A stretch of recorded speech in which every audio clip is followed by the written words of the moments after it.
Hello everyone, welcome to Mission Possible IAS Academy. Aspirants, APPSC Group 2 previous year paper అనాలిసిస్లో భాగంగా నేను మీకు ఇది science and technology mains paper నేను ఇప్పుడు ఇది డిస్కస్ చేస్తున్నాను. అండ్ ఎస్పెషల్లీ మీరు కనుక గ్రూప్ 1 కానీ గ్రూప్ 2 కానీ మీరు ప్రిపేర్ అవుతూ ఉంటే or any competitive exam A exam అన్నా మీరు ప్రిపేర్ అవుతుంటే ఎక్కువ ఎంసీక్యూస్ సాల్వ్ చేయండి. The more MCQs you solve, the more stronger you become. Okay, me mentally మీరు స్ట్రాంగ్ అవుతారు అండ్ కాన్ఫిడెన్స్ వస్తుంది, యాక్యురసీ పెరుగుతుంది. Okay, and me marks gain చేయగలుగుతారు, మంచి పొజిషన్లో ఉండగలుగుతారు if you solve more MCQs. గుర్తుపెట్టుకోండి, ఎక్కువ ఎంసీక్యూస్ సాల్వ్ చేయాలి, వీలైనన్ని ఎక్కువ ఎంసీక్యూస్ సాల్వ్ చేయాలి. సాల్వ్ చేస్తేనే సక్సెస్ వస్తుంది, మళ్ళీ మిస్టేక్స్ చేయొద్దు. ఓకే, అండ్ మన మెంటార్షిప్ ప్రోగ్రామ్ ఉంది, గ్రూప్ 1 గ్రూప్ 2 మెంటార్షిప్ ప్రోగ్రామ్స్ మీకు డైలీ షెడ్యూల్ ఇచ్చి ఎగ్జామ్స్ కండక్ట్ చేయడం జరుగుతుంది. సో ఆ కోర్సెస్ మీరు ఫాలో అవ్వచ్చు. అండ్ ఈ సిరీస్ నేను ఏపీఎస్సి ప్రీవియస్ ఇయర్ పేపర్స్ అన్నీ కూడా జనరల్ స్టడీస్ అంతా కూడా నేను డిస్కస్ చేస్తాను. అండ్ ఎస్పెషల్లీ గ్రూప్ 2 మీద ఇంకా గ్రూప్ 2 గ్రూప్ 1 మీద ఇంకా ఎక్కువ స్ట్రెస్ చేస్తూ నేను వీడియోస్ అయితే చేస్తాను. అండ్ మన సిరీస్ ఆఫ్ వీడియోస్ని అయితే మీ ఫ్రెండ్స్కి షేర్ చేయండి అండ్ సబ్స్క్రైబ్ చేసుకోండి ఫస్ట్ థింగ్, ఎందుకంటే మీరు ఈ సిరీస్ ఆఫ్ వీడియోస్ మీరు మిస్ అవ్వకుండా ఉంటారు సబ్స్క్రైబ్ చేసుకుంటే.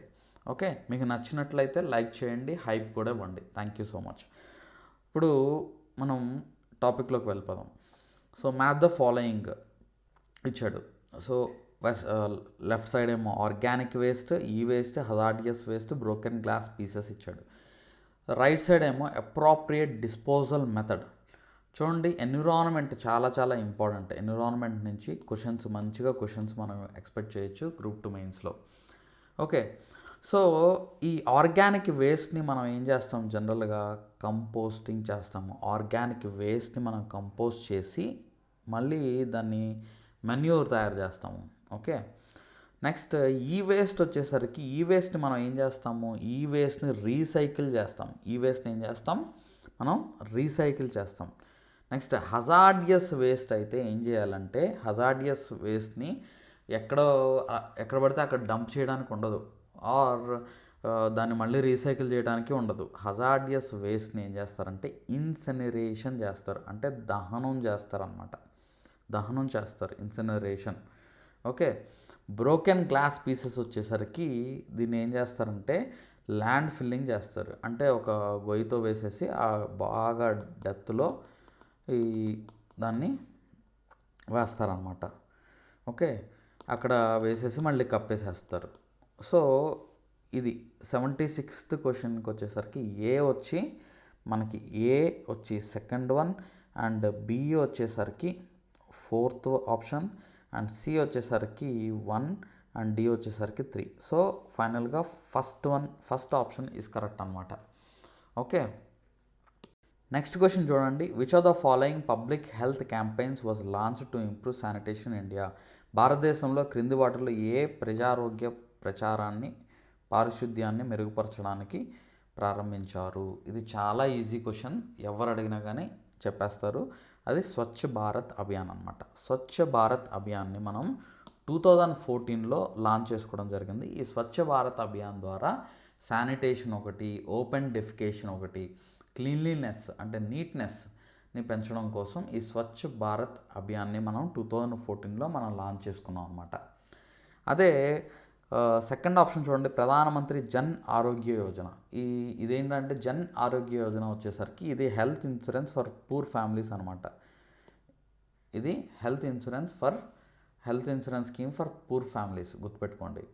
Next national tuberculosis elimination programme వచ్చేసరికి ఇది టీబీ ఎరాడికేషన్ క్యాంపెయిన్ అనమాట. టీబీ ఎరాడికేషన్ క్యాంపెయిన్ ఇది.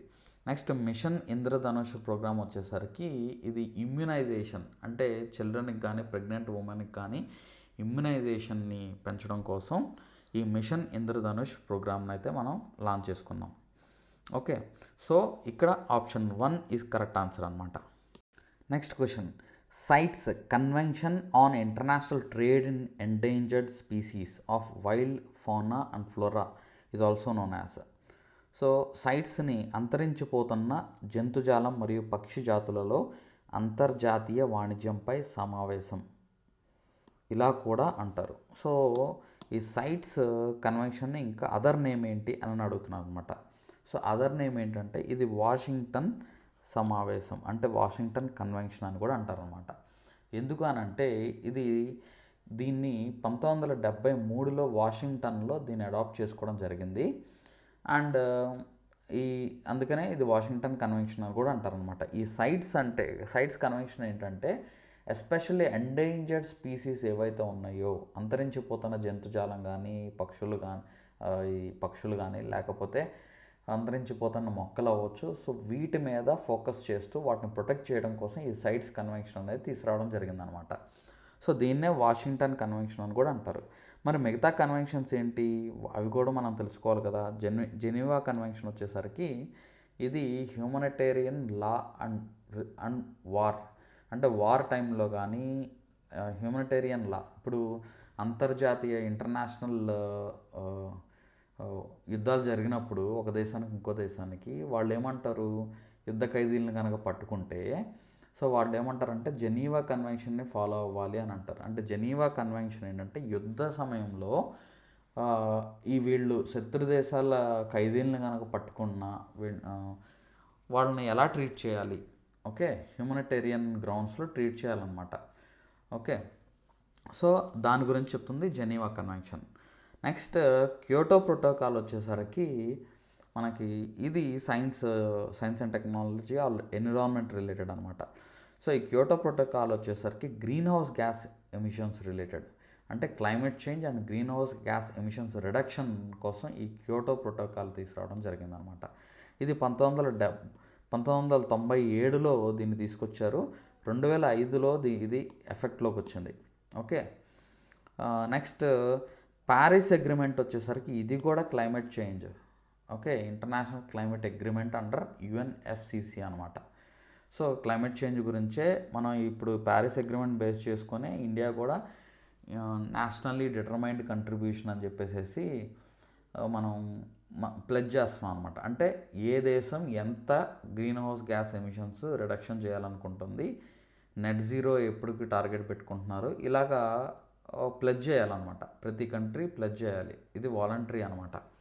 ఓకే, సో ప్యారిస్ అగ్రిమెంట్ ఏమో అది కూడా క్లైమేట్ చేంజ్ రిలేటెడ్ అనమాట. సో కాబట్టి ఇక్కడ ఆన్సర్ వచ్చేసరికి Washington convention is correct answer.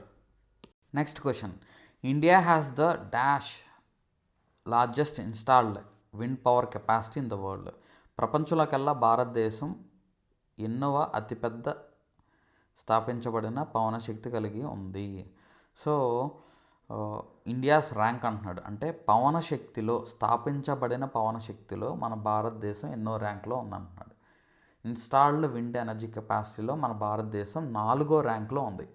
మరి మొదటి 3 ర్యాంకులు ఎవరు అని అంటే చైనా ఫస్ట్ పొజిషన్లో ఉంది, తర్వాత యుఎస్ఏ, తర్వాత జర్మనీ, తర్వాత ఇండియా. ఓకే, ఇండియా 4th పొజిషన్లో ఉంది. India's potential according to national institute of wind energy estimates ప్రకారం మన భారతదేశంలో ఈ పవన శక్తి పొటెన్షియల్ వచ్చేసరికి 1164 గిగావాట్స్ అనమాట. ఓకే,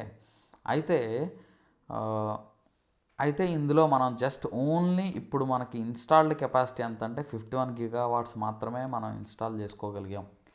హయ్యెస్ట్ ఇన్స్టాల్ కెపాసిటీ ఉన్న రాష్ట్రం ఏది అంటే ఇట్ ఈస్ గుజరాత్, తర్వాత తమిళనాడు. ఓకే, అయితే హయ్యెస్ట్ పొటెన్షియల్ ఉన్నది మాత్రం ఆంధ్రప్రదేశ్లో పొటెన్షియల్ ఎక్కువ ఉంది, కానీ still we are not tapping it అనమాట. అంటే విండ్ ఎనర్జీని అంత ఎక్కువ మన సామర్థ్యం అంత అవకాశం ఉన్నా కానీ మనం దాన్ని కంప్లీట్ చేయలేకపోతున్నాము. ఓకే, సో ఆంధ్రప్రదేశ్ మన దేశంలోనే హయ్యెస్ట్ ఉంది పొటెన్షియల్, కానీ మనం ఉత్పత్తి చేసేది తక్కువ. అదే గుజరాత్ హయ్యెస్ట్ ఉంది, సెకండ్ హయ్యెస్ట్ పొజిషన్లో మనకి తమిళనాడు ఉందన్నమాట. ఓకే, అండ్ ఇది విండ్ ఎనర్జీ. అదేవిధంగా మీరు కామెంట్ చేయాల్సింది ఏంటంటే సోలార్ ఎనర్జీ ఇన్స్టాల్డ్ కెపాసిటీలో మనం ఏ పొజిషన్లో ఉన్నామో మీరు కామెంట్ సెక్షన్లో నాకు తెలియచేయండి. Okay, next question, math the following. Left side మనకి ల్యాండ్ ఫిల్లింగ్ ఇచ్చాడు, ఇన్సెనరేషన్ ఇచ్చాడు, నెక్స్ట్ కంపోస్టింగ్ ఇచ్చాడు, రీసైక్లింగ్ ఇచ్చాడు అనమాట. రైట్ సైడ్ వచ్చేసరికి low cost but has long term environmental impact. Low cost but has long term environmental impact అంటే దేనికి related అంటే ల్యాండ్ ఫిల్లింగ్ అంటే తక్కువ ధర కానీ దీర్ఘకాలిక పర్యావరణ ప్రభావాన్ని కలిగి ఉంటుంది. ల్యాండ్ ఫిల్లింగ్ వల్ల అది ఈజీగా మనకి ఇప్పుడు ఒక చోట గొయ్యితో వేసేసి డీప్గా గొయ్యితో వేసేసి అందులో పడేయడమే. సో అది ఈజీగా అయిపోయింది కదా, దాంట్లో పెద్ద ఖర్చు అవ్వదు, కానీ అది లాంగ్ టర్మ్ ఎన్విరాన్మెంట్ ఇంపాక్ట్ అయితే ఉంటుంది అనమాట. సో ఇక్కడ ఫస్ట్ దానికి వచ్చేసరికి it is related to 1. Okay. And incineration అంటే ఏంటి? దహనం చేయడం అనమాట. సో దహనం చేస్తే ఏమైందంటే వ్యర్థాల పరిమాణాన్ని తగ్గిస్తుంది కానీ కాలుష్య కారకాలను విడుదల చేస్తుంది అనమాట. సో ఇది కూడా బి ఈజ్ లింక్డ్ టు 2 అనమాట. Okay. Reduces volume of waste but emits pollutants.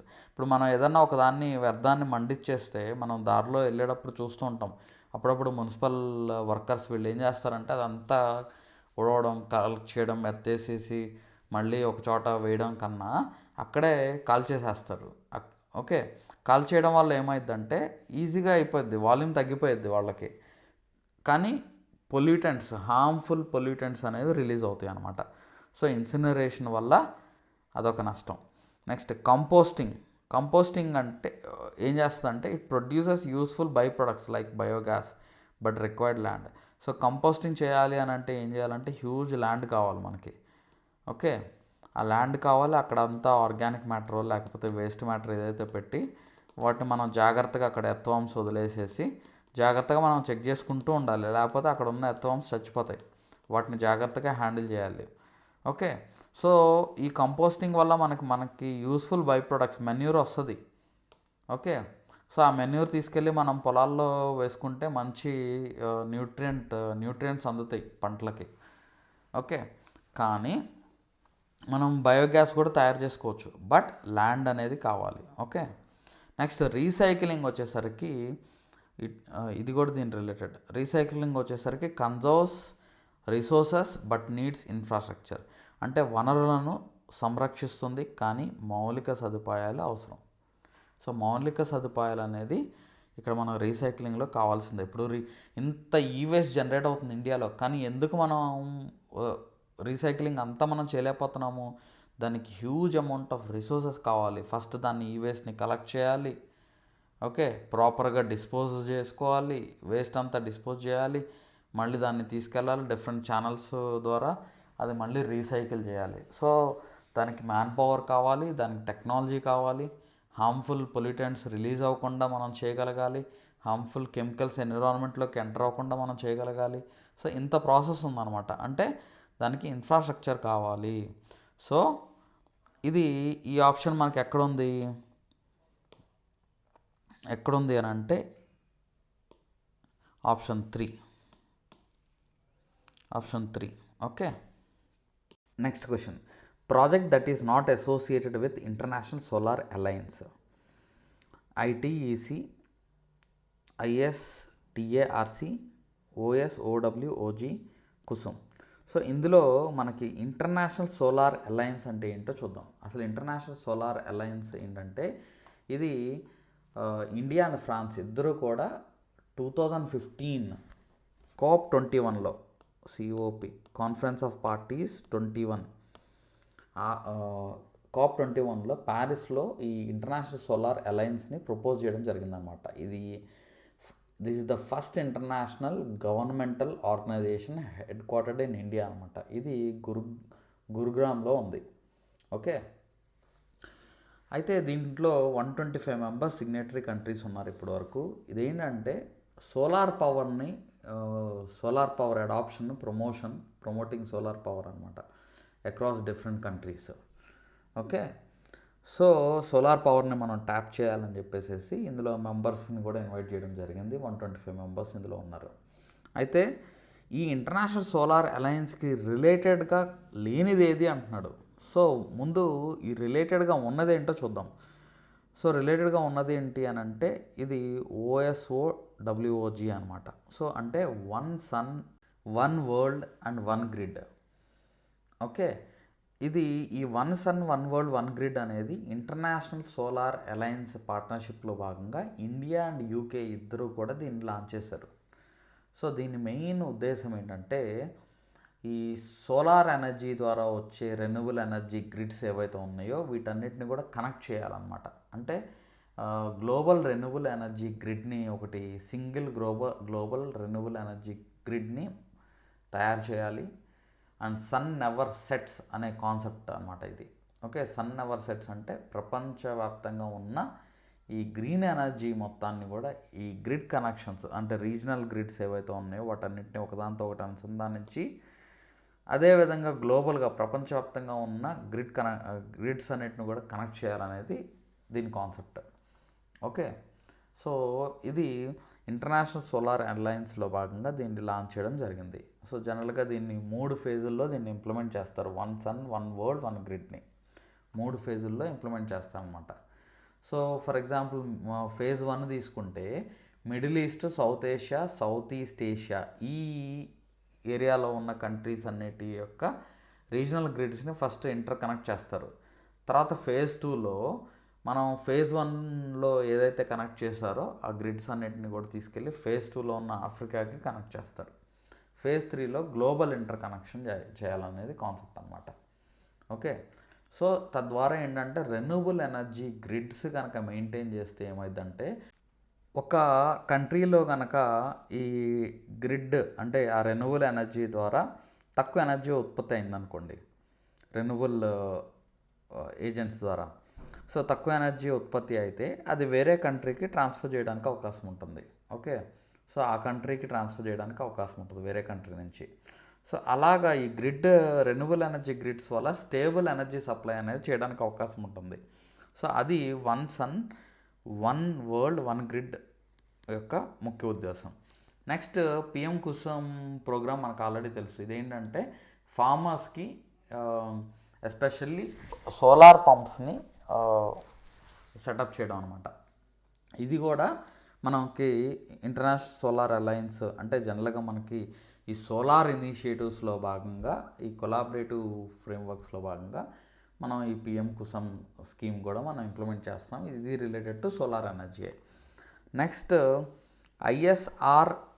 ISTARC అంటే ఏంటంటే ISA international solar alliance star C అనమాట. అంటే solar technology application resource centre. Solar technology application resource centre. So దీని ఉద్దేశం ఏంటంటే ఇది కూడా ఇంటర్నేషనల్ సోలార్ అలయన్స్ ఇనిషియేటివే. ఇది కెపాసిటీ బిల్డింగ్ అండ్ ట్రైనింగ్ ఇస్తుంది అనమాట. టెక్నికల్ ఎక్స్పర్టైజ్ షేర్ చేసుకోవడం ఒక కంట్రీ నుంచి ఇంకో కంట్రీకి. ఇది it was launched with collaboration of United Nations industrial development organization. Okay, so ఇది కూడా related to ISTARC is related to international solar alliance, గుర్తుపెట్టుకోండి. నెక్స్ట్ ITEC అంటే ఏంటంటే ITECని మనం Indian technical and economic cooperation అని అంటారు. సో ఈ ఇండియన్ టెక్నికల్ ఎకనామిక్ కోఆపరేషన్ ఏంటంటే మనం డిఫరెంట్ కంట్రీస్తో మన గవర్నమెంట్ ఆఫ్ ఇండియా లాంచ్ చేసిన ఈ Indian technical and economic cooperation ఇది ఏం చేస్తుందంటే డిఫరెంట్ కంట్రీస్తో కెపాసిటీ బిల్డింగ్ ఇనిషియేటివ్ ప్రోగ్రామ్ అనమాట ఇది. ఓకే, మనం అక్రాస్ 160 కంట్రీస్లో Asia, Africa, Latin America and ఈ డిఫరెంట్ కంట్రీస్లో మనం ఏం చేస్తామంటే అక్కడున్న గవర్నమెంట్ ప్రొఫెషనల్స్, అఫీషియల్స్ అవ్వచ్చు, ప్రొఫెషనల్స్ అవ్వచ్చు, టెక్నికల్ ఎక్స్పర్ట్స్ అవ్వచ్చు, వాళ్ళకి ఇన్ పర్సన్ ట్రైనింగ్ ఇవ్వడం, షార్ట్ టర్మ్ అవ్వచ్చు, లాంగ్ టర్మ్ అవ్వచ్చు, ఆన్లైన్ ట్రైనింగ్ ఇవ్వడం, ఇదంతా కూడా చేస్తాం అనమాట. ఓకే, దీనికి అయ్యే ఖర్చు అంతా కూడా గవర్నమెంట్ ఆఫ్ ఇండియా బేర్ చేస్తుంది. సో ఎస్పెషల్లీ ఈ డెవలపింగ్ కంట్రీస్లో దీని యాక్టివిటీస్ చేస్తాను అనమాట. So it is not related to international solar alliance. ఇది just capacity building programme. For example మీకు డిజాస్టర్ మేనేజ్మెంట్ సెక్టర్ ఉందనుకోండి, ఆ సెక్టార్లో capacity building programme. Cyber security ఉందనుకోండి, సైబర్ సెక్యూరిటీలో కెపాసిటీ బిల్డింగ్ ప్రోగ్రామ్. అగ్రికల్చర్ ఉందనుకోండి, అగ్రికల్చర్లో కెపాసిటీ బిల్డింగ్ ప్రోగ్రామ్. ఇది గవర్నమెంట్ అఫీషియల్స్కి, ప్రొఫెషనల్స్కి, టెక్నికల్ ఎక్స్పర్ట్స్ అందరికీ కూడా ఈ ITEC ఇది ట్రైనింగ్ ఇస్తుంది అనమాట. సో ఇక్కడ ఐఎస్ఏకి రిలేటెడ్ కానిది ఏంటి ఏంటంటే ITEC. Next question, which global summit led to adoption of the agenda 21 and the Rio declaration? ఏ ప్రపంచ శిఖరాగ్ర సమావేశం గ్లోబల్ సమ్మిట్ అజెండా కార్యక్రమ పట్టిక 21 మరియు రియో డిక్లరేషన్ ఆమోదించడానికి దారితీసింది అని అంటున్నారు. సో అంటే ఇక్కడ మీకు which global summit led to the adoption of agenda 21 Rio declaration అన్నాడు. అంటే ఎజెండా 21 మరియు రియో డిక్లరేషన్ అడాప్ట్ చేసుకోవడానికి మనం ఆమోదించడానికి దారి తీసిన సమిట్ ఏంటి అంటున్నాడు. అదేంటంటే అది ఎర్త్ సమిట్ 1992 అనమాట. Earth Summit 1992. సో ఈ ఎర్త్ సమిట్ 1992 ఇదేంటంటే యాక్చువల్గా United Nations conference on environment and development అని అంటారు. United Nations conference on environment and development అని అంటారు దీన్ని. సో ఈ United Nations conference on environment డెవలప్మెంట్నే ఎర్త్ సమిట్ అని కూడా అంటారనమాట. సో ఇది మనకి ఎక్కడ జరిగింది అని అంటే బ్రెజిల్లో జరిగింది 1992లో. సో దీని ముఖ్య ఉద్దేశం ఏంటంటే సస్టైనబుల్ డెవలప్మెంట్ని మనం అచీవ్ చేయాలి. అండ్ ఈ ఎర్త్ సమిట్ 1992 యొక్క స్లోగన్ ఏంటి అని అంటే think globally and act locally అనమాట. Think globally and act locally అంటే మనం సస్టైనబుల్ డెవలప్మెంట్ అచీవ్ చేయాలి అని అంటే మనం గ్లోబల్గా థింక్ చేసిన లోకల్గా ఏ కంట్రీకి ఆ కంట్రీ వాళ్ళు లోకల్గా యాక్ట్ చేస్తేనే మనం సస్టైనబుల్ డెవలప్మెంట్ అచీవ్ చేయగలుగుతామని చెప్పేసి ఈ ఎర్త్ సమిట్ యొక్క స్లోగన్ అనమాట. అయితే ఈ ఎర్త్ సమిట్ 1992లోనే మనకి రియో డిక్లరేషన్ అని అంటాం. ఈ రియో డిక్లరేషన్ ముఖ్య ఉద్దేశం ఏంటంటే దీంట్లో ఈ రియో డిక్లరేషన్లో 27 ప్రిన్సిపల్స్ విడుదల చేయడం జరిగింది. సో అదేంటంటే మన కంట్రీస్కి ఒక గైడ్ లాగా అనమాట సస్టైనబుల్ డెవలప్మెంట్ అచీవ్ చేయడానికి. సో దాన్ని రియో డిక్లరేషన్ అని అంటారు. మరి ఎజెండా 21 అంటే ఏంటంటే ఎజెండా 21 ఈజ్ ఫర్ 21st సెంచరీకి ఒక ఎజెండా సెట్ చేయడం జరిగిందనమాట. సో ఆ ఎజెండా ఏంటంటే ఈ 21st సెంచరీలో మనం 2000 కల్లా మనం సస్టైనబుల్ డెవలప్మెంట్ని అచీవ్ చేయాలి అని ఈ ఎజెండా 21 చెప్తుంది అనమాట. ఇది non binding action plan of United nations అని చెప్తాం అనమాట. It is agenda 21 is a non binding action plan of United nations regarding sustainable development. గుర్తుపెట్టుకోండి ఎగ్జామ్ పాయింట్ ఆఫ్ వ్యూలో. So earth Summit 1992. మరి మిగతావి ఏంటి? For example Kyoto protocol already మనం discuss చేసుకున్నాము. ఆ క్యోటో ప్రోటోకాల్లో ఏం చెప్పుకున్నాం మనం? ఇది ఒక climate change agreement under UNFCCC. ఇది 1997లో దీన్ని తీసుకొచ్చారు. 2005లో అది ఎఫెక్టివ్లోకి వచ్చింది. అడాప్ట్ చేసుకున్నారు 1997లో, ఎఫెక్టివ్లో 2005లోకి వచ్చిందనమాట. మరి United Nations climate change conference 2015 ఏంటి అని అంటే ఇట్ లెడ్ టు ప్యారిస్ అగ్రిమెంట్కి దారితీసింది అనమాట. United Nation climate change conference 2015. మరి వరల్డ్ హెల్త్ అసెంబ్లీ 2000 ఏంటంటే it is related to world health organization health policies. So ఇలాగా మనం ఒక ఆప్షన్ కరెక్ట్ ఆప్షన్ ఏంటనేది మాత్రమే కాకుండా మిగతా ఆప్షన్స్ ఏమి ఇచ్చారు దాని రిలేటెడ్ కూడా మీరు తెలుసుకుంటేనే మీరు ఎగ్జామ్లో బెటర్గా స్కోర్ చేయగలుగుతారు. సో మన మెంటార్షిప్ స్టూడెంట్స్ అందరికి కూడా మంచిగా ఇలాంటి క్వశ్చన్స్ నెంబర్ ఆఫ్ క్వశ్చన్స్ మనం తయారు చేసేస్తున్నాము. మీరు కనుక మన షెడ్యూల్ని డైలీ మనం ఇచ్చే షెడ్యూల్ని కనుక ఫాలో అయితే ఎవరైతే ఫాలో అవుతారో వాళ్ళకైతే మాత్రం ఖచ్చితంగా మీరు అచీవ్ చేయగలుగుతారు. అండ్ మళ్ళీ మన మెంటార్షిప్ స్టూడెంట్స్ అందరికి కూడా నేను చెప్పేది ఏంటంటే మీరు ఇంకా సెకండ్ థాట్ పెట్టుకోకుండా మన షెడ్యూల్ని ఫాలో అయ్యి చక్కగా చదువుకోండి, రివిజన్ చేసుకోండి. మీరు ఖచ్చితంగా అచీవ్ చేసుకుంటారు. అచీవర్స్ లిస్ట్లో మీ పేరు కూడా ఉండబోతుంది. Only thing is you have to regularly practice. Next question, which are the following bioremediation techniques is used to treat oil spills? చమురు చిందులాటను, సో తెలుగు ట్రాన్స్లేషన్ సరిగ్గా చేయలేదు ఇక్కడ, చిందులాటలను శుద్ధి చేయడానికి క్రింది వాటిలో ఏ బయో రెమిడేషన్ పద్ధతిని ఉపయోగిస్తారు? సో అంటే ఆయిల్ స్పిల్స్, ఇప్పుడు ఫర్ ఎగ్జాంపుల్ సముద్రంలో ఆయిల్ ట్యాంకర్ కనుక వస్తుంది అనుకో, ట్రావెల్ అవుతుంది. సో పొరపాటున అది కొంత ఆయిల్ స్పిల్ అయిపోయింది, ఆర్ ఆ సముద్రంలో ఆయిల్ ట్యాంకర్ మునిగిపోయింది అనుకుందాం. ఆయిల్ అంతా స్పిల్ అయిపోయింది. స్పిల్ అయినప్పుడు ఏమైందంటే అక్కడ ఉన్న మెరైన్ ఆర్గానిజమ్స్కి ఆయిల్ ఆక్సిజన్ సప్లై అవ్వనివ్వకుండా చేసేస్తుంది అనమాట. అప్పుడు మెరైన్ ఆర్గానిజమ్స్ చచ్చిపోయే అవకాశం ఉంటుంది. సో ఇది ఒక ఎన్విరాన్మెంటల్ హజార్డ్ లాంటిది. సో దాన్ని మనం ప్రివెంట్ చేయాలి అని అంటే మనం ఇక్కడ బయో రెమిడేషన్ టెక్నిక్ యూజ్ చేస్తాం అనమాట. సో దాన్నే ఏ టెక్నిక్ యూజ్ చేస్తాము అని అంటే for oil spills bioaugmentation technique వాడతాము. Bioaugmentation technique.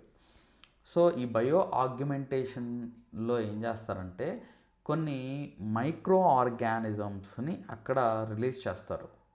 ఓకే, ఎక్కడైతే కంటామినేటెడ్ సైట్ ఉందో అక్కడ మైక్రో ఆర్గానిజమ్స్ రిలీజ్ చేస్తారు. రిలీజ్ చేస్తే అప్పుడు ఆయిల్ ఏమవుతుందంటే ఆ మైక్రో ఆర్గానిజమ్స్ దాంతో ఇంటరాక్ట్ అయ్యి, ఆయిల్తో ఇంటరాక్ట్ అయ్యి వాటిని, ఆ పొల్యూటెంట్స్ని, ఆయిల్ హైడ్రోకార్బన్స్ని బ్రేక్ చేసేస్తాం అనమాట. సో అలాగా ఆయిల్ స్పిల్స్ని మనం ట్రీట్ చేయొచ్చు.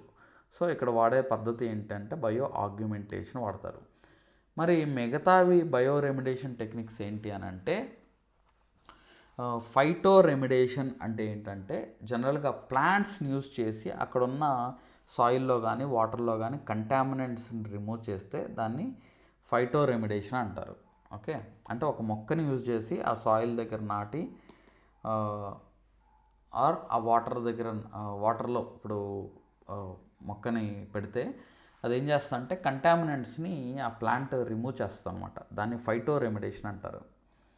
నెక్స్ట్ బయో వెంటింగ్ అంటే ఏంటంటే ఆక్సిజన్ని కానీ ఎయిర్ని కానీ ఆ సాయిల్లోకి సప్లై చేసినప్పుడు అక్కడ ఇండిజీనియస్ మైక్రోబ్స్ డెవలప్ అయ్యి అక్కడ కంటామినేషన్ని అక్కడ నల్లిఫై చేస్తుంది, తగ్గిస్తుంది అనమాట.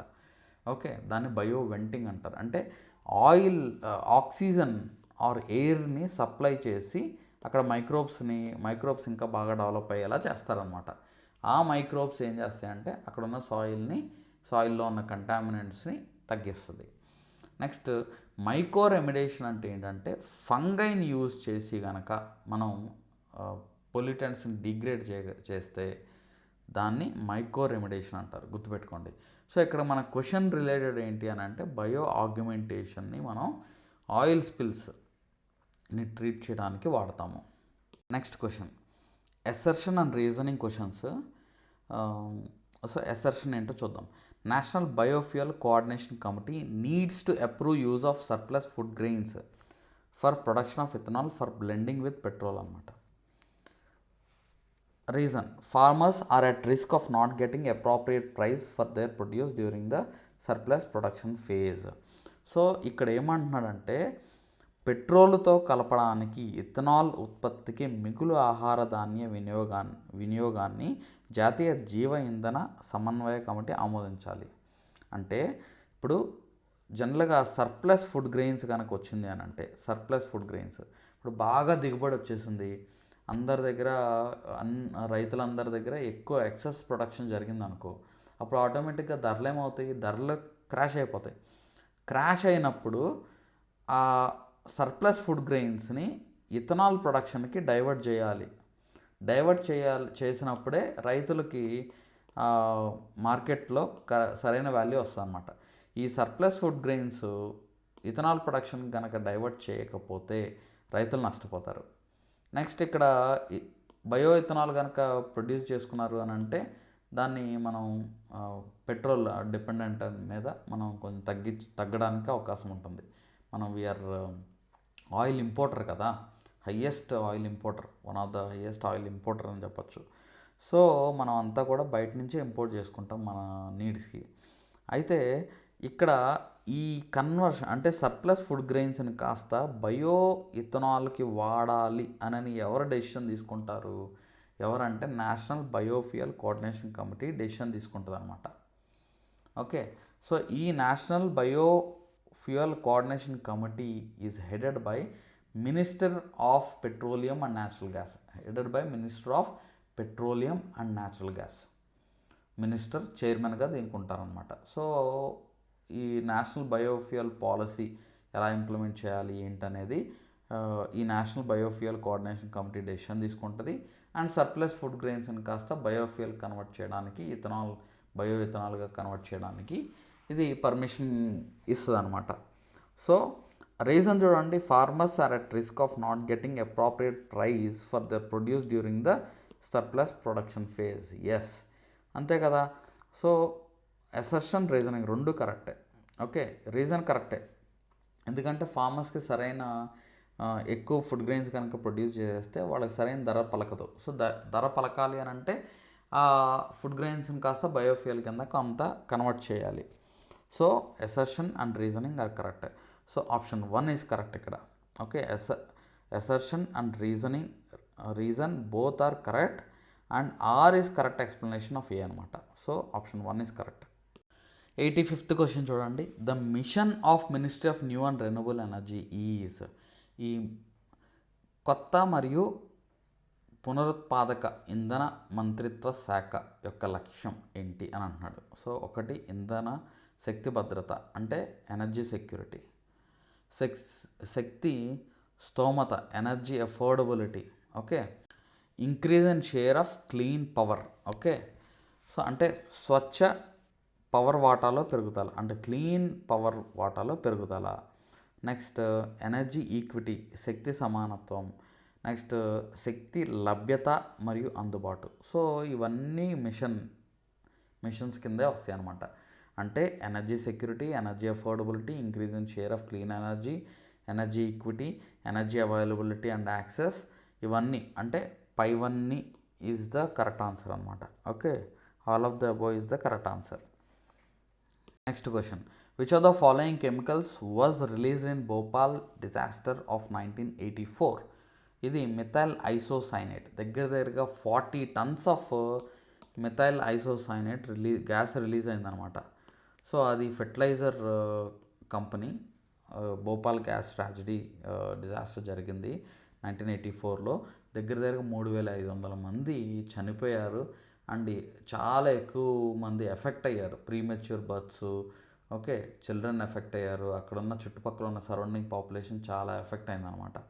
ఓకే, ఇది ఎందుకంటే methyl isocyanate gas MIC release వల్ల. గుర్తుపెట్టుకోండి ఎగ్జామ్ పాయింట్ ఆఫ్ వ్యూలో. Next question, what is the primary application of bio remediation? So చూడండి, బయో రెమిడియేషన్ మీద ఇది రెండో క్వశ్చన్. ఇది అసలు బయో రెమిడియేషన్ అంటే ఏంటి? బయో రెమిడియేషన్ అంటే ఏంటంటే మైక్రో ఆర్గానిజమ్స్ని యూజ్ చేసి మనం ఒక కంటామినేటెడ్ ఎన్విరాన్మెంట్స్ని న్యూట్రలైజ్ చేస్తే, ఆర్ కంటామినెంట్స్ ఏవైతే ఉన్నాయో వాటిని బ్రేక్ డౌన్ చేస్తే దాన్ని బయో రెమిడియేషన్ అంటారు. ఫర్ ఎగ్జాంపుల్ ఆయిల్ స్పిల్స్, ఇందా చెప్పుకున్నాం. ఆయిల్ స్పిల్స్లో బయో ఆగ్యుమెంటేషన్ చేసి అంటే మైక్రో ఆర్గానిజమ్స్ వాటిని యాడ్ చేస్తే ఈ ఆయిల్ని అది బ్రేక్ చేస్తుంది అనమాట. అప్పుడు ఆయిల్ స్పిల్స్ పోతాయి. సో బ్రేక్ చేస్తుంది, బయో ఆగ్యుమెంటేషన్ అంటాం. సో అంటే ఇక్కడ మైక్రో ఆర్గానిజమ్స్ని మనం యూజ్ చేసి మనం కంటామినెంట్స్ రిమూవ్ చేస్తున్నాం అనమాట. So especially option 2 is correct అనమాట. So what is the primary application of bioremediation అంటున్నాడు. సో మనం నేల కాలుష్యాన్ని మనం తగ్గించవచ్చు ఈ బయో రెమిడియేషన్ వల్ల. సో ఆ కంటామినేటెడ్ సాయిల్ని బయో రెమిడియేషన్ ద్వారా, లేకపోతే హెవీ మెటల్స్ కానీ పెస్టిసైడ్స్ కానీ ఆయిల్ స్పిల్స్ కానీ ఉంటే ఆ సాయిల్లో బయో రెమిడియేషన్ ద్వారా మనం వాటిని కాపాడుకోవచ్చు, సాయిల్ కంటామినేషన్ తగ్గించవచ్చు. Next question, which of the following is true about the circular economy? Circular economy గురించి, వృత్తాకార ఆర్థిక వ్యవస్థకు సర్క్యులర్ ఎకానమీకి సంబంధించి క్రింది వాటిలో ఏది నిజం అంటున్నాడు.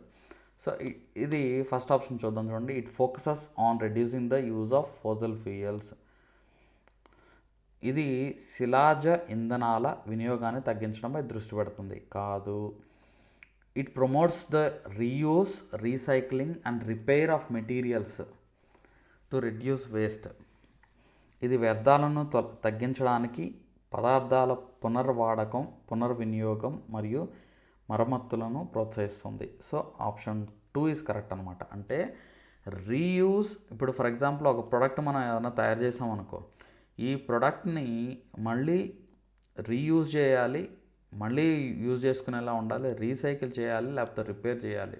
సో అలా చేయగలిగితేనే మనం ఏదైతే ఎర్త్ నుంచి మనం ఎక్స్ట్రాక్ట్ చేసింది అవ్వచ్చు, లేకపోతే న్యాచురల్గా మనం ఆర్టిఫిషియల్గా తయారు చేసిన దాన్ని మళ్ళీ మళ్ళీ మనం యూజ్ చేస్తేనే ఎన్విరాన్మెంట్ కంటామినేట్ అవ్వకుండా ఉంటుందన్నమాట. అర్థమైందండి?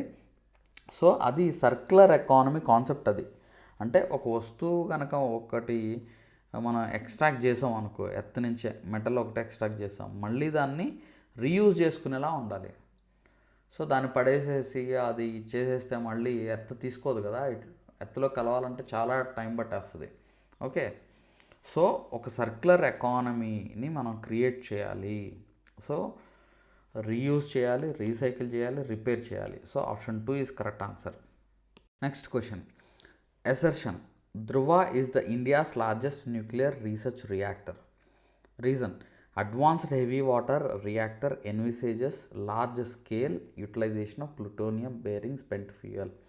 సో అయితే ఇక్కడ అసర్షన్ ఇచ్చాడు, రీజనింగ్ ఇచ్చాడు. ఈ రెండింటికి ఒకదానితో ఒకటి సంబంధం లేదు, జస్ట్ రెండు ఒక స్టేట్మెంట్స్ అనమాట, అంతే. So Dhruva is India's largest nuclear reactor అనేది కరెక్ట్. ఓకే, భారతదేశపు అతిపెద్ద అణు పరిశోధన రియాక్టర్ అనమాట. సో అది కరెక్టే. మనం అయితే ఇది India's largest nuclear research reactor అంటే దీన్ని ఈ ధృవ రియాక్టర్ని యూజ్ చేసి న్యూక్లియర్ వెపన్స్ గ్రేడ్ ప్లూటోనియంని తయారు చేయొచ్చు అనమాట.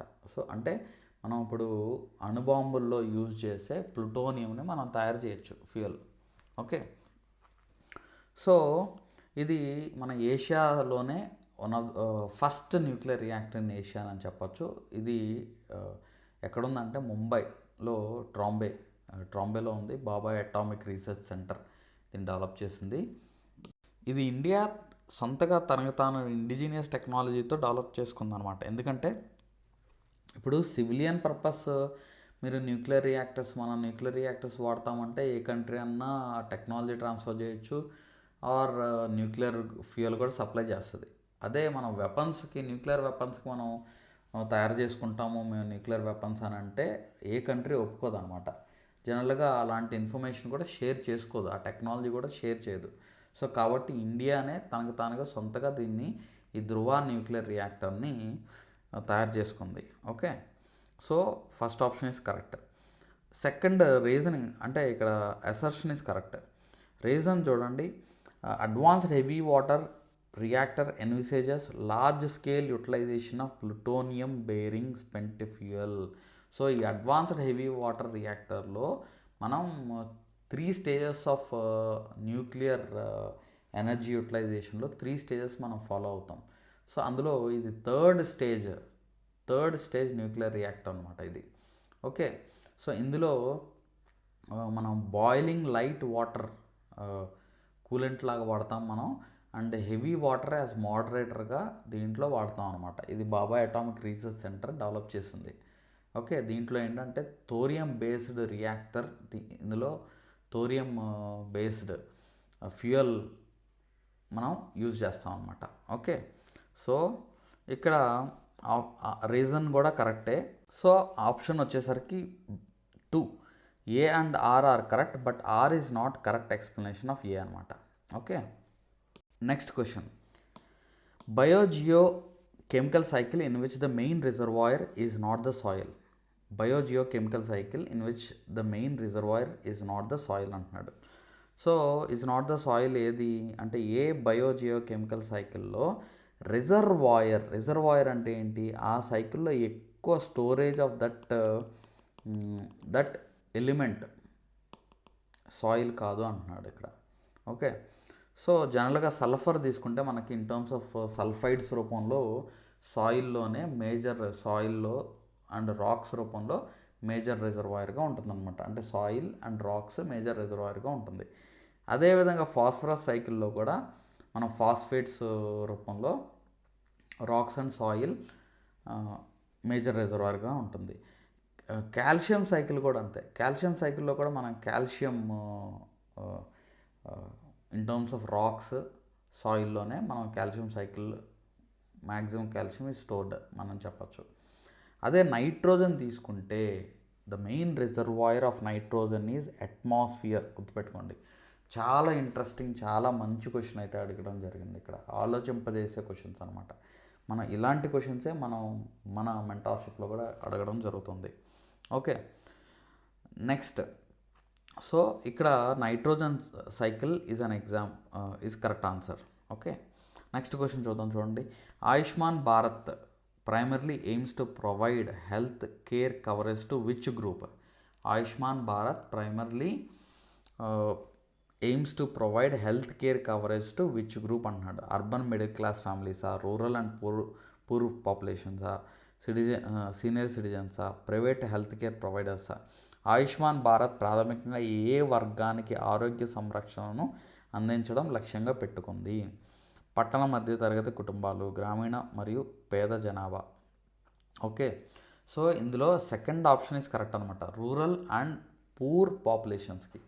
సో ఈ ఆయుష్మాన్ భారత్ ప్రధానమంత్రి జన్ ఆరోగ్య యోజన ప్రోగ్రాం ద్వారా ఏంటంటే ఈ health insurance coverage of 5 lakhs provide చేయడం జరుగుతుంది ప్రతి ఫ్యామిలీకి.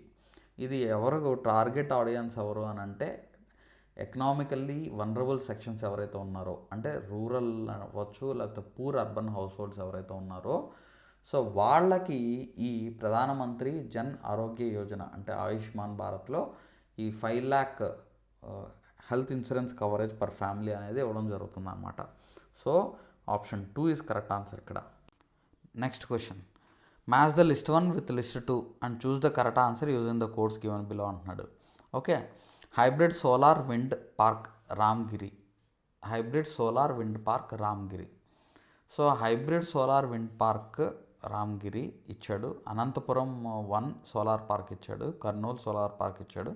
అనంతపురం 2 సోలార్ పార్క్ ఇచ్చాడు. ఇక్కడ మీకు అసలు దీని గురించి ఐడియానే లేదనుకుందాం, అసలు మీకు దేని వాల్యూస్ తెలీదు. ఒక సింపుల్ లాజిక్తో దీన్ని ఆన్సర్ చేయొచ్చు. ఓకే, ఏంటంటే ఇప్పుడు హైబ్రిడ్ సోలార్ విండ్ పార్క్ ఏదైతే ఉందో అది హైబ్రిడ్ టెక్నాలజీ కాబట్టి హ్యూజ్ అమౌంట్ ఆఫ్ ఎనర్జీని ఉత్పత్తి చేయలేరు. సో కాబట్టి 160 మెగావాట్స్ అని మనం చెప్పచ్చు. సో అలాగ మనం రెండు ఆప్షన్స్ని ఎలిమినేట్ చేయొచ్చు. అంటే ఇక్కడ మనకి చూడండి ఆప్షన్స్ ఏమి ఇచ్చారు. Option A is linked to 2. A is linked to 2 అనమాట యాక్చువల్గా. సో 2 and 3 ఆప్షన్స్ని మనం ఎలిమినేట్ చేసేయచ్చు. Okay, and next Kurnool solar park capacity కనుక మనకు తెలిస్తే, లేకపోతే అనంతపురం సోలార్ పార్క్ 1 అవ్వచ్చు లేకపోతే 2, ఈ రెండిట్లో ఏది తెలిసినా, ఈ మూడిట్లో ఏ ఒక్కటి తెలిసినా మనం ఈజీగా ఆన్సర్ చేయగలుగుతాము.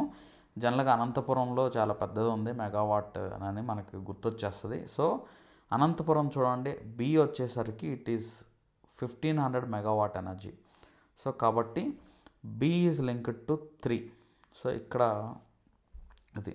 నెక్స్ట్ కర్నూలు సోలార్ పార్క్ వచ్చేసరికి కర్నూలు సోలార్ పార్క్ 1000 మెగావాట్ ఉంది. ఓకే, సి వచ్చేసరికి 1 అండ్ డి వచ్చేసరికి ఫైనల్లీ అనంతపురం 2 సోలార్ పార్క్ వచ్చేసరికి 500 మెగావాట్ అనమాట. So option 4 is correct. అంటే ఎలిమినేషన్ ద్వారా అట్లీస్ట్ మనం లాజికల్గా థింక్ చేసి ఒక రెండింటిని ఎలిమినేట్ చేసాం. ఇంకా మిగతా రెండిట్లో మనం జడ్జ్ చేసి మనం ఆన్సర్ చేయగలగాలి. Okay, next question. Which technology can reduce the environmental impact of traditional farming especially in water scares regions? పర్యావరణంపై సాంప్రదాయ వ్యవసాయం యొక్క ప్రభావాన్ని ముఖ్యంగా నీటి కొరత ఉన్న ప్రాంతాలలో తగ్గించగల సాంకేతికత ఏది అని అంటున్నారు. అంటే ఇప్పుడు ఫర్ ఎగ్జాంపుల్ ఇప్పుడు వాటర్ తక్కువ ఉన్న ప్రాంతాల్లో కనుక లేటెస్ట్ టెక్నాలజీస్ కనుక యూజ్ చేయకపోతే ఏమైందంటే అక్కడ వాటర్ని మిస్యూజ్ చేసే అవకాశం ఉండదు. తక్కువ ఉన్న ప్రాంతాల్లో వాటరే అవైలబుల్ ఉండదు ఫస్ట్ థింగ్. ఓకే, వర్షం మీద ఆధారపడాల్సి వస్తుంది. వర్షం పడని సమయంలో ఎక్కడన్నా వాటర్ సేవ్ చేసుకుంటే అక్కడి నుంచి మళ్ళీ సప్లై చేసుకుంటే అప్పుడు సరిగ్గా లాంగ్ టర్మ్ వాటర్ని స్టోర్ చేసుకోలేని పరిస్థితి అయిపోద్ది. సో అందుకని ఏం చేస్తారంటే డ్రిప్ ఇరిగేషన్ కనుక అది అవలంబిస్తే ఖచ్చితంగా అప్పుడు ఏమైందంటే ఎన్విరాన్మెంటల్ ఇంపాక్ట్ అనేది తగ్గుతుంది. ఓకే, ట్రెడిషనల్ ఫార్మింగ్ మీద. సో అంటే ట్రెడిషనల్ ఫార్మింగ్ కన్నా డ్రిప్ ఇరిగేషన్ మనం అవలంబించాలి. దాన్ని డ్రిప్ ఇరిగేషన్ అంటే ఎలా ఉంటుందంటే ఫర్ ఎగ్జాంపుల్ పైప్స్ పెడతారు, ఈ పైప్స్ నుంచి వాటర్ పంపిస్తారనమాట. వాటర్ పంపిస్తారు. మొక్క ఎక్కడైతే ఉందో అక్కడ ఇది వాటర్ రిలీజ్ చేస్తూ ఉంటుంది. సో అది అక్కడ వరకు ఆ మొక్కకు కావాల్సిన వాటర్ అంతవరకు అక్కడ రిలీజ్ అవుతూ ఉంటుంది అనమాట.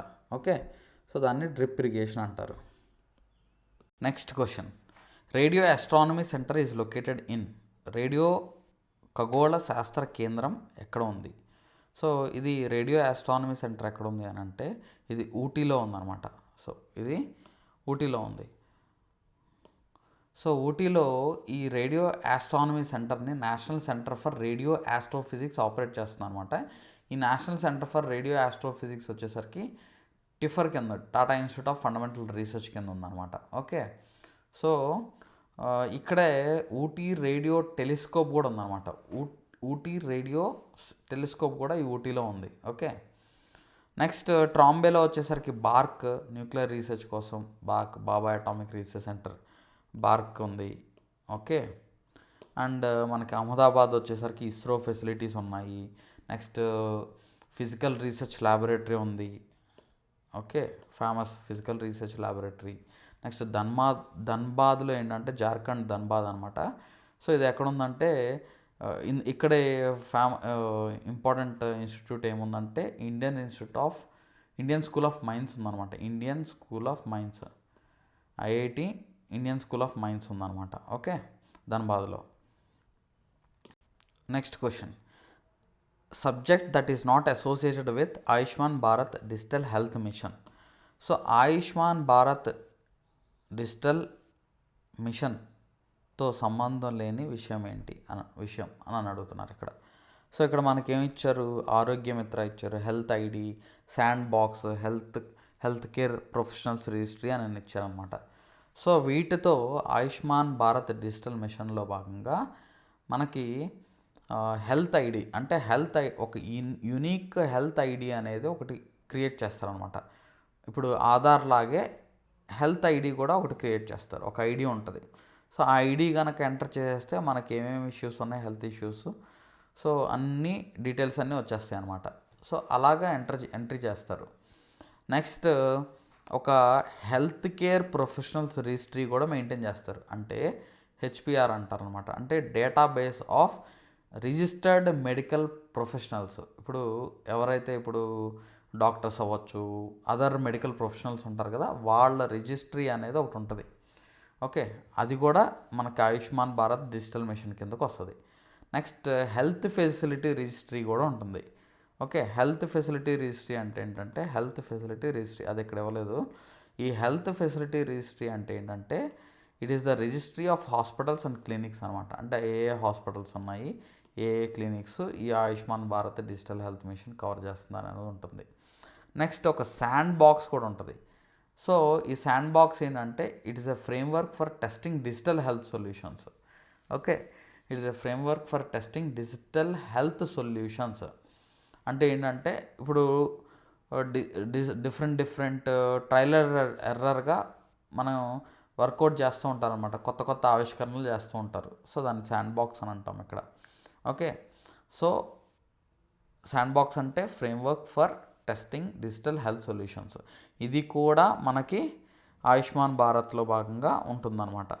అయితే లేనిది ఏంటంటే Ayushman Bharat digital health machine కిందకి రానిది ఏంటంటే ఆరోగ్యమిత్ర. ఈ ఆరోగ్యమిత్ర దేని కిందకు వస్తుందంటే ఆయుష్మాన్ భారత్ ప్రధానమంత్రి జన్ ఆరోగ్య యోజన కిందకు వస్తుంది. సో దీనికి మీకు year and reviews exam conduct చేసినప్పుడు ఈ క్వశ్చన్స్ నేను మీకు ఇచ్చాను కూడా. ఓకే, మన మెంటార్షిప్ స్టూడెంట్స్ ఎవరైతే ఉన్నారో వాళ్ళకి ఈ క్వశ్చన్స్ నేను కండక్ట్ చేశానంట ఎగ్జామ్ కూడా. Okay, so year and review దాని నుంచి మీకు క్వశ్చన్స్ ఇచ్చాను, పిఐబి ఇయర్ అండ్ రివ్యూ నుంచి. ఓకే, నెక్స్ట్ క్వశ్చన్ చూద్దాం. The state which is the largest producer of wind energy in India. Already wind energy ప్రొడక్షన్లో ఇండియాస్ ర్యాంక్ ఎంత అని అంటే 4th పొజిషన్ అని చెప్పుకున్నాము. అక్కడే చెప్పాను నేను మీకు. సో అక్కడ మీకు ఏం చెప్పానంటే లార్జెస్ట్ ప్రొడ్యూసర్ ఎవరు అనేది కూడా చెప్పాను. మీకు గుర్తుంది అని అంటే వినకుండానే ఇది నెక్స్ట్ స్టెప్కి వెళ్ళకముందే కామెంట్ సెక్షన్లో కామెంట్ చేయండి. సో ఇట్ ఈస్ గుజరాత్ అనమాట. Okay, so Gujarat stands first, తర్వాత Tamil Nadu. Okay, so Gujarat with 14 gigawatts of wind energy installed కెపాసిటీతో టాప్లో ఉంది, తర్వాత తమిళనాడు అనమాట. యాక్చువల్గా పొటెన్షియల్ పరంగా అంటే అవకాశం ఎక్కువ ఉన్నది, విండ్ ఎనర్జీని ట్యాప్ చేసే అవకాశం ఎక్కువ ఉన్నది ఆంధ్రప్రదేశ్. ఓకే, ఈ స్టేట్స్ కన్నా. కానీ ఇన్స్టాల్డ్ కెపాసిటీ లార్జెస్ట్ ప్రొడ్యూసర్ ఎవరు ఇప్పుడు ప్రొడ్యూస్ చేస్తున్నారంటే ఇట్ ఇస్ గుజరాత్. గుర్తుపెట్టుకోండి. నెక్స్ట్ క్వశ్చన్ చూడండి. Which of the following is an example of environmental friendly technology used in agriculture? క్రింది వాటిలో వ్యవసాయంలో ఉపయోగించే పర్యావరణ అనుకూల సాంకేతికతకు ఏది ఉదాహరణ అని అన్నారు. సో ఇక్కడ పర్యావరణ అనుకూలం అంటున్నారు కదా, అది ఇక్కడ మీరు చూడండి genetically modified crops. Of course genetically modified crops వల్ల అడ్వాంటేజ్ ఏంటంటే, ఇప్పుడు జెనెటికల్లీ మోడిఫైడ్ క్రాప్ అంటే ఏంటంటే, ఇప్పుడు ఫర్ ఎగ్జాంపుల్ ఒక సీడ్ ఉంది అనుకోండి, లేకపోతే ఒక ప్లాంట్ ఉంది. సో దానికి ఏం చేస్తారంటే ఆ జెనెటికల్లీ మోడిఫైడ్ ఆ క్రాప్ని ఏం చేస్తారంటే అది ఎక్కువ పెస్ట్కి అటాక్ అవ్వకుండా ఎక్కువ దిగుబడి వచ్చేలాగా దాంట్లో వేరే ఏదన్నా జీన్ని తీసుకొచ్చి ఇన్సర్ట్ చేస్తారనమాట. సో అప్పుడు ఏమైందంటే ఆ మొక్క ఏమైందంటే అతను ఇంతకుముందు తనకున్న నెగిటివ్స్ అన్నీ కూడా తగ్గే అవకాశం ఉంటుంది. అంటే నెగిటివ్స్ ఏంటి, ఇప్పుడు ఫర్ ఎగ్జాంపుల్ ఆ కూరగాయలు ఏమైనా ఉన్నాయి అనుకోండి, ఆ కూరగాయ పుచ్చులు ఎక్కువ వచ్చేస్తున్నాయి అనుకుందాం, ఆర్ దిగుబడి తక్కువ వస్తుంది అనుకో, అప్పుడు జెనెటికల్లీ మోడిఫైడ్ జీన్స్ కనుక దాంట్లో ఇన్సర్ట్ చేస్తే, ఒక వేరేది జీన్స్ ఇన్సర్ట్ చేస్తే అప్పుడు ఇది ఏమైందంటే జెనెటికల్లీ మోడిఫైడ్ క్రాప్ అయిపోద్ది. సో అది ఏమైంది, ఆ జెనెటికల్లీ మోడిఫైడ్ క్రాప్ వీటి నుంచి రెసిస్టెన్స్ ఉంటాయి అన్నమాట. అంటే బెటర్గా ఉంటుంది, పుచ్చులు రాకుండా ఇంకా దిగుబడి ఎక్కువ వచ్చేలాగా. అవి ఎన్విరాన్మెంట్కి కొంత హార్మ్ఫుల్ కన్సర్న్స్ అయితే ఉన్నాయి. అది మిస్ఫైర్ అయిందనుకో అది ఎన్విరాన్మెంట్ని డ్యామేజ్ చేసే అవకాశం కూడా ఉంటుంది. సో ఇది జెనెటికల్లీ మోడిఫైడ్ క్రాప్స్ కాదు. నెక్స్ట్ ఆర్గానిక్ ఫార్మింగ్ తీసుకోండి. ఆర్గానిక్ ఫార్మింగ్ వల్ల ఎటువంటి పర్యావరణానికి ఎటువంటి నష్టం లేదు. ఓకే, ఆర్గానిక్ ఫార్మింగ్ అంతా కూడా న్యాచురల్గానే ఈ వర్మీ కంపోస్ట్ ఇవన్నీ పెస్టిసైడ్స్ ఫెర్టిలైజర్స్ కెమికల్ ఫెర్టిలైజర్స్ ఇవి వాడకుండా చేసేది కాబట్టి అది organic farming is correct answer ఇక్కడ. ఓకే, పెస్టిసైడ్ స్ప్రేయింగ్ అనేది కాదు అండ్ కెమికల్ ఫెర్టిలైజర్స్ కాదు. అంటే వ్యవసాయంలో ఉపయోగించే పర్యావరణ అనుకూల సాంకేతికతకు ఏది ఉదాహరణ అన్నాడు కాబట్టి ఆర్గానిక్ ఫార్మింగ్ అనమాట. Okay, next question. Match the list 1 with list 2 and choose the correct answer using the codes given below. Common codes for English. Okay, so ఇక్కడ లిస్ట్ 1 నుంచి లిస్ట్ 2కి మనం లింకప్ చేసుకోవాలి, మ్యాచ్ చేయాలి. సో మనకి artificial intelligence, ఇప్పుడు artificial intelligence అంటే మనకు గుర్తు రావాల్సింది father of artificial intelligence Alan Turning. Okay, Alan Turning. So A వచ్చి 4కి లింకప్ చేసేసేయాలి ఇక్కడ, Alan Turning. Next OpenAI అంటే ఈజీగా గుర్తొస్తుంది మనకి, సామ్ ఆల్ట్మన్. ఇది he is the cofounder and CEO of OpenAI అనమాట. Sam Altman is the cofounder and CEO of OpenAI. Okay, next internet of things అనే పదాన్ని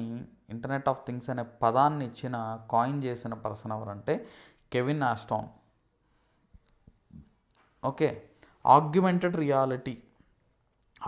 రియాలిటీ అనే కాన్సెప్ట్ని ఇంట్రడ్యూస్ చేసింది, ఆ టర్మ్ని ఇంట్రడ్యూస్ చేసింది ఎవరు అని అంటే థామస్ పి కౌడెల్. ఓకే, సో ఇప్పుడు మనం చూడండి, ఏ 4కి లింకప్ చేయండి. ఏ వచ్చి 4కి, ఎస్ ఈ 2 చోట్ల ఉంది. నెక్స్ట్ బి వచ్చేసరికి 2కి లింకప్ చేయాలి, ఎస్ ఉంది. అండ్ సి వచ్చి దేనికి లింకప్ చేయాలి, 1కి లింకప్ చేయాలి, సి వచ్చి 1. సో ఇది ఎక్కడ ఉంది, సెకండ్ ఆప్షన్ ఈజ్ కరెక్ట్ అనమాట. Next question. Which are the following factors contributed most of the burden of malnutrition in India? భారతదేశంలో పోషకాహార లోపం భారం పెరగడానికి క్రింది అంశాల్లో ఏది ఎక్కువగా పడింది అని చెప్పేసి అడుగుతున్నారు. చూడండి ఇక్కడ ఏది ఎక్కువగా, యాక్చువల్గా ఇవన్నీ కింద ఉన్నవన్నీ కూడా దోహదపడతాయి, కానీ ఏది ఎక్కువగా అంటున్నాడు. Lack of access to clean వాటరా? యాక్చువల్గా lack of access to clean water కూడా మాల్న్యూట్రిషన్ బర్డెన్ పెరగడానికి అవకాశం ఉంటుంది. Next poor dietary habits and food insecurity. ఇది poor dietary habits and food insecurity and timely food available లేకపోవడం. Okay, next poor dietary habits అంటే balanced diet తీసుకోకపోవడం. So balanced diet తీసుకోకపోతే సరైన పోషకాలు అనేది అందదు. సో అందకపోతే ఏమైందంటే విటమిన్ డెఫిషియన్సీస్, దానివల్ల ఏదన్నా ఆ విటమిన్స్ వల్ల చాలా డెఫిషియన్సీస్ వల్ల చాలా డిసీజ్ వచ్చే అవకాశం ఉంటుంది. సో మాల్ న్యూట్రిషన్ బర్డెన్ దేనివల్ల వస్తుందంటే poor dietary habits and food insecurity అనమాట. So option 2 is correct answer. Next 100th question చూడండి. Which Indian city is recognised for adapting zero waste concept in solid waste management? యాక్చువల్గా మనం స్వచ్ఛ సర్వేక్షణ్ ఈ క్యాంపెయిన్లో, ఈ ర్యాంకింగ్లో ప్రతి సంవత్సరం ఇప్పుడు వరుసగా 8th కాన్సిక్యూటివ్ ఫస్ట్ పొజిషన్లో ఉందన్నమాట. ఓకే, అంటే స్వచ్ఛ భారత్ ర్యాంకింగ్ మిషన్ అనుకోండి. సో దీంట్లో అయితే ఇక్కడ ఏమంటున్నారు, zero waste concept in solid waste management అనమాట. ఇక్కడ జీరో ల్యాండ్ ఫిల్ స్టేటస్ కూడా ఈ ఇండోర్కి వచ్చింది. ఇండోర్ మధ్యప్రదేశ్లో ఉందన్నమాట. ఓకే, సో ఇక్కడ జీరో వేస్ట్ కాన్సెప్ట్ అనేది ఇక్కడ మెయింటైన్ చేస్తున్నారు. అంటే ఇంటి దగ్గరే, సోర్స్ దగ్గరే సెగ్రిగేషన్ చేస్తారు. ఫర్ ఎగ్జాంపుల్ సోర్స్ దగ్గరే ప్లాస్టిక్ అయితే ప్లాస్టిక్, డిఫరెంట్ వేస్ట్ సెగ్రిగేషన్స్ చేస్తారు. ఓకే, నెక్స్ట్ అక్కడ ల్యాండ్ ఫిల్స్ కూడా, ఇప్పుడు చెత్త తీసుకెళ్ళి ఏదో చోట డంప్ చేయాలి కదా. సో ఆ డంపింగ్ చేసే ల్యాండ్ ఫిల్ సైట్స్ ఉంటాయి. అక్కడి నుంచి మళ్ళీ ఆ డంప్ చేసిన తర్వాత అక్కడ మళ్ళీ సెగ్రిగేషన్ చేయడం, వేస్ట్ చేయడం,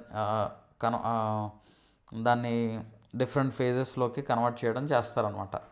అయితే ఇక్కడ ఇండోర్లో ఏం జరుగుతుందంటే జీరో ల్యాండ్ ఫిల్ స్టేటస్ అనమాట. అంటే చెత్త ఎప్పటికప్పుడు మనకి వేస్ట్ నుంచి వెల్త్ కింద కన్వర్ట్ చేస్తున్నారు. CNG ప్రొడ్యూస్ చేస్తున్నారు ఇక్కడ. ఓకే, ఇండోర్లో. సో ఈ ఇండోర్ని మిగతా స్టేట్స్, మిగతా సిటీస్ కూడా ఫాలో అవ్వాలి. ఓకే, సో అప్పుడే మనం స్వచ్ఛ భారత్ కంప్లీట్గా అచీవ్ చేయగలుగుతాం, Swachh Bharat targets. Okay, so ఇప్పుడు నేను ఈ సిరీస్లో group 2 series or APPSC previous year papers, ఇది గ్రూప్ 2 ప్రీవియస్ ఇయర్ పేపర్ ఇది. అండ్ మనం ఈ series of APPSC previous year papers అన్నీ నేను డిస్కస్ చేస్తాను. మీరు కనుక ఈ వీడియోస్ వింటూ ఉంటే, మీరు అబ్జర్వ్ చేస్తే క్వశ్చన్స్ కొన్ని ఒక ఎగ్జామ్లో జరిగింది, ఇంకో దాంట్లో కొన్ని రిపీట్ అవుతూ ఉంటాయి. మీరు అబ్జర్వ్ చేస్తే మీకు తెలుస్తూ ఉంటుంది. ఓకే, అట్లీస్ట్ ఒక 10% క్వశ్చన్స్, ఆ 10 to 20% క్వశ్చన్స్ రిపీటెడ్ క్వశ్చన్స్ మనం చూస్తూ ఉంటాం. ఓకే, అలా మనం కొంత సంపాదించవచ్చు. అండ్ మనం కాన్సెప్ట్ మీద క్వశ్చన్స్ అడగచ్చు. ఓకే, అంటే ఒకే కాన్సెప్ట్ మీద ఈ ఎగ్జామ్లో ఒక క్వశ్చన్ అడగచ్చు, ఇంకొక ఎగ్జామ్లో ఇంకో క్వశ్చన్ అడగచ్చు అదే కాన్సెప్ట్ మీద. ఓకే, అండ్ మీకు నేను చెప్పేటప్పుడు కొంచెం దాని బ్యాక్గ్రౌండ్, ఇంకా ఎడిషనల్ పాయింట్స్ కూడా నేను చెప్తున్నాను కాబట్టి అవి మీకు ఎగ్జామ్స్లో బాగా ఉపయోగపడతాయి. ఓకే, అండ్ మన మెంటార్షిప్ ప్రోగ్రామ్ షెడ్యూల్ ఇచ్చి ఎవ్రీడే మీకు ఎగ్జామ్స్ కండక్ట్ చేస్తున్నాం కాబట్టి అది ఫాలో అవ్వండి. APPSC group 2, group 1 mentorship programs ఉన్నాయి. మీకు ఏది కావాలంటే అది ఫాలో అవ్వండి, మీకు చాలా బెనిఫిట్ అవుతుంది. అండ్ మళ్ళీ చెప్తున్నాను, మన మెంటార్షిప్ స్టూడెంట్స్ అందరికి కూడా మన షెడ్యూల్ అలా రెగ్యులర్గా ఫాలో అవుతూ, మీరు ఎగ్జామ్స్ కనుక రెగ్యులర్గా ఉంటే వాటిని రివిజన్ చేసుకుంటూ ఓకే ఉన్నారు అంటే ఖచ్చితంగా మీరు క్రాక్ చేసుకోగలుగుతారు. అది నేను గ్యారంటీ ఇస్తాను, ఖచ్చితంగా మీరు చేయగలుగుతారు. If you get 80% in our exams, మనం కండక్ట్ చేసే ఎగ్జామ్స్లో 80% కనుక మీరు హిట్ చేశారు అని అంటే మీరు ఖచ్చితంగా జాబ్ సంపాదించుకోగలుగుతారు. అంత టఫ్గా ఉంటాయి, అంత ఆలోచింపజేసే క్వశ్చన్స్ మీకు ఇవ్వడం జరుగుతుంది. ఓకే, సో మంచి స్టాండర్డ్ మెయింటైన్ చేస్తాం అనమాట. ఇంకా మీకు మోర్ డీటెయిల్స్ కావాలనుకుంటే మన మెంటార్షిప్ గురించి అవ్వచ్చు, క్లాసెస్ గురించి అవ్వచ్చు, డిస్క్రిప్షన్లో కాంటాక్ట్ నెంబర్కి కాల్ చేయండి. అండ్ అది మాత్రమే కాకుండా ఇప్పుడు సైన్స్ అండ్ టెక్నాలజీ క్లాసెస్ కూడా నేను about to start. Most probably ఈ రేపటి నుంచే మీకు సైన్స్ అండ్ టెక్నాలజీ క్లాసెస్ కూడా నేను స్టార్ట్ చేయబోతున్నాను. మనకి series of science and technology lectures మీకు యాప్లో వచ్చేస్తాయి, మీరు అది ఫాలో అవ్వండి. సైన్స్ అండ్ టెక్నాలజీ గురించి భయపడకండి. ఇప్పుడు మీకు చూడండి, ఎన్విరాన్మెంట్ బేసిక్స్ ఇచ్చారు, కానీ ఎప్పుడు ఇలాంటి బేసిక్సే ఇస్తారని మనకు నమ్మకం లేదు.